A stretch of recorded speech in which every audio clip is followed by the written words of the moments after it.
Mesdames et messieurs, bonjour! Aujourd'hui, 5 trucs pour augmenter la grosseur, la force, la densité de tes jambes. Le premier truc pour augmenter la densité, l'épaisseur de tes jambes, c'est faire du high rep. Ce que je veux dire par là, c'est faire beaucoup de répétitions parce que, vous le savez, pour prendre la masse musculaire, il faut que le muscle soit en tension au moins 40 à 60 secondes. Parce que si c'est moins que ça, c'est pas grave, c'est juste que tu vas prendre de la force, mais tu prendras pas de la masse. Donc, tu peux utiliser peut-être du leg press avec plus de répétitions, des choses comme ça, mais fais attention, si tu utilises du high rep, donc en haut de 10-12 répétitions, utilise-le sur des exercices qui sont peut-être pas trop dangereux. Tu sais, t'es mieux de le faire sur un leg extension qu'un squat puis que tu t'échappes la barre d'en face puis que ça marche plus, tu comprends? Deuxième truc pour augmenter la densité de ta jambe, c'est devenir plus fort. Parce que vous le savez, je viens de le dire, plus de répétitions égale plus d'hypertrophie. Le volume est la prémisse de base au niveau de l'hypertrophie, mais l'autre, c'est aussi d'augmenter la tension qui est mise sur le muscle. Donc, plus vous êtes fort, plus vous êtes capable de prendre lourd, plus vous êtes capable de prendre lourd,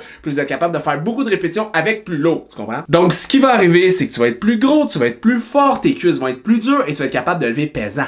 Troisième truc pour augmenter la rondeur, la grosseur de tes jambes, c'est de faire des giant sets. Des giant sets, c'est quoi? C'est que tu combines plusieurs exercices du même groupe musculaire en prenant de courts temps de repos. Donc, tu augmentes le temps sous tension. Ça te permet de prendre plus lourd, moins de répétitions, mais créer une fatigue par cumulation. Donc, de cette façon-là, tu peux induire une hypertrophie en stimulant différents mécanismes comme le mTOR, qu'on parlera dans un autre 5 trucs. Et de cette façon-là, tu peux grossir comme tu le veux. Quatrième truc pour augmenter la grosseur de tes cuisses, c'est d'augmenter la fréquence. Tu sais, never skip leg day, c'est vrai, il faut pas laisser tomber les journées de jambes parce que plus souvent qu'autrement, les bros, les weekend warriors oublient de faire des jambes. Puis le problème, quand tu fais pas des jambes, ben c'est que tu fais beaucoup de haut, tu deviens très gros du haut et très petit du bas. Et pas beaucoup de gens ont des fibres rapides, des fast twitch dans les jambes, fait qu'on est prédisposé à être un peu plus gros dans le haut du corps, surtout si t'as pas fait des sports de puissance comme le hockey en étant jeune. Cinquième point, pour avoir de plus grosses cuisses, c'est tous les cardiovasculaires que tu fais,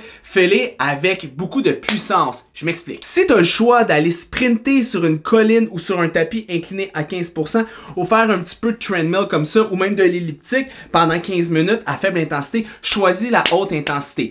Pourquoi? Parce que les fibres de type explosive vont travailler, tu vas grossir et de cette façon-là, tu vas faire ton cardio et tu vas travailler tes muscles. Voilà la différence entre un sprinteur et un marathonien. Le sprinteur est beaucoup plus gros, le marathonien beaucoup plus petit. Et voilà, c'est ce qui complète les 5 trucs pour avoir de grosses cuisses. Et n'oublie pas, la fréquence, mets pesant, récupère, dors bien, mange tes protes et mange.